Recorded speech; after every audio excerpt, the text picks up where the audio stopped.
Hi, Elise Dewsbury, again with another in my mini-series on character. Today I want to talk about a concept that I call funny but true. And I want to relate it to character because oftentimes you'll put a joke into the mouth of a character and your audience may laugh at it, and therefore it's funny. So that's a pretty easy thing to assess. If a character says something on stage and your audience laughs, that's a pretty good indicator that what they said is funny. But I would challenge you to go a little bit further than that and to figure out, but is it true? Is it true to this character? Are you just using this character to deliver a joke on stage? Or is this the kind of joke that this character would actually make? Now, they might be telling a joke or they might just be saying something that's funny because of their character. That's fine.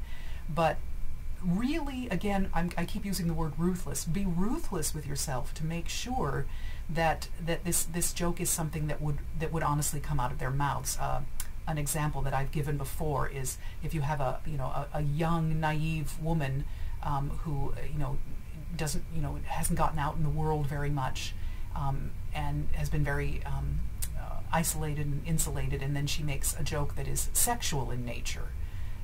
That is far more knowing than she is. Well, yeah, your audience may laugh, and so your response might be, well, it's funny, so I don't want to take it out. But my response would be, it may be funny, but it's not true for that character. So I would challenge you to trust yourself as a writer and to believe that you can write funny material that's also true.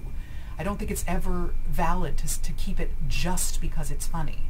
If it's not funny and true, then it's not good enough. And you should challenge yourself and go further and say, yeah, that's funny, but not out of this character in this moment, and therefore the laugh isn't worth it. The laugh is taking people out of the moment instead of building characters. So I challenge you to make sure that anything you write in your show that's funny is also true, and that you never wind up being willing to accept something that's funny and not true. Okay? See you next month.